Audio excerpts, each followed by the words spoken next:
देवनानी और माली सैनी समाज के पदाधिकारियों ने उन्हें श्रद्धांजलि दी। वासुदेव देवनानी ने कहा कि सावित्रीबाई फुले ने महिलाओं को सम्मान देने के साथ उनके अधिकार देने का काम किया और इस मौके पर कांग्रेस और भाजपा के पदाधिकारी भी मौजूद रहे। सभी ने फुले को याद करते हुए उनके बताए मार्ग पर चलने और महिलाओं को सशक्त करने के साथ साथ शिक्षित करने का संकल्प लिया। आज माँ सावित्री माँ फुले का जन्मदिन है और इस अवसर पर पुष्पांजलि के कार्यक्रम में सम्मिलित होने का अवसर मिला। वास्तव में ये पहली महिला शिक्षिका और सामाजिक क्रांति की अग्रदूत रही हैं। माताओं बहनों में महिलाओं में शिक्षा का जो इन्होंने उद्घोष किया, मैं समझता हूँ बहुत सराहनीय है। जो आज भी लगातार सभी दल के नेता महिलाओं में शिक्षा बढ़ाने की बात करते हैं।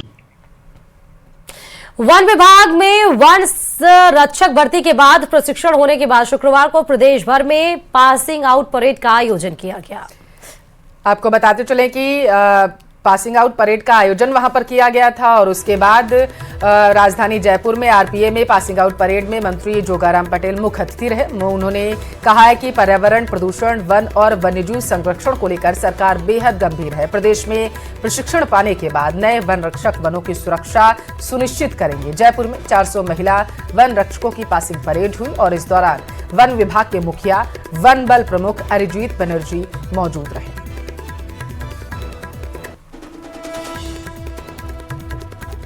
मैं आपकी मार्फत फक्र के साथ ये कह सकता हूँ कि राजस्थान पहला प्रदेश है जिनमें वन क्षेत्र धीरे धीरे कर बढ़ा है, कम नहीं हुआ है। साथ ही साथ आप लोगों की मार्फत और हकीकत में हमारा वन्य जीव भालू अनेक क्षेत्रों में हमारे बढ़े हैं और अनेक पर्यटक दर्शक स्थल भी बना है।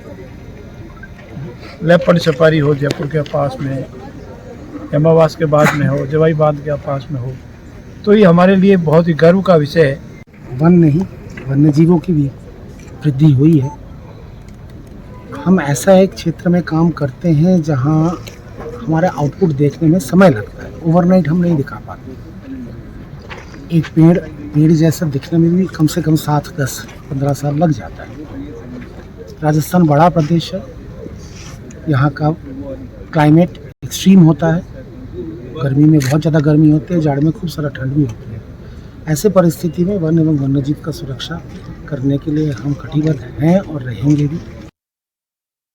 उधर उदयपुर के डबोक में घर के बाहर रैंप टूटने की वजह से माहौल खराब हो गया, जिसके बाद तोड़फोड़ पत्थरबाजी हुई है और जिसमें कई पुलिसकर्मी भी चोटिल हो गए। घटनाक्रम के दौरान पुलिस के वाहन सहित कई गाड़ियां क्षतिग्रस्त हुई। बाद में पुलिस के आला अधिकारी और कई थानों का जाब्ता मौके पर पहुंचा। हालात को नियंत्रण कर माहौल को शांत कराया गया। फिलहाल पूरे गांव में पुलिस जाब्ता तैनात है।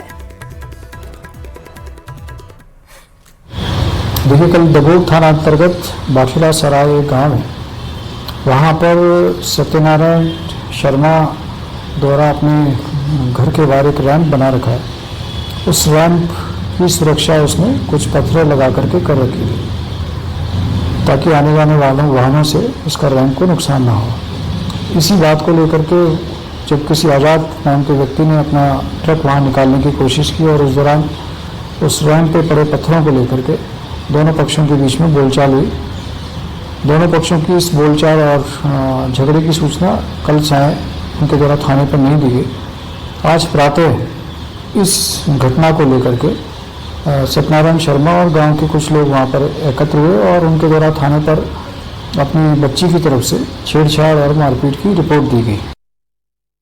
चलिए खबरों में आगे बढ़ते हुए बताते चले कि बेटियों को खेल के क्षेत्र में आगे बढ़ाने का जज्बा लेकर शुक्रवार को 2000 किलोमीटर दूर से एक दंपत्ति प्रतापगढ़ पहुंचा। केरल के कोची में रहने वाला ये दंपत्ति सुशीला मीणा के गांव रामेड़ तालाब पहुंचा और उन्हें 15,000 रुपए उपहार दिए गए। बॉलिंग एक्शन से सुशीला सुर्खियों में आई थी। कोची में रहने वाले व्यवसायी मुकेश जैन उनकी पत्नी भावना सुशीला से मिलने उनके गांव आए। मुकेश जैन ने बताया कि गेंदबाजी एक्शन से प्रभावित हुए और उन्होंने फैसला किया कि इस बेटी को जो भी आवश्यकता होगी उसकी आजीवन वो पूर्ति करेंगी।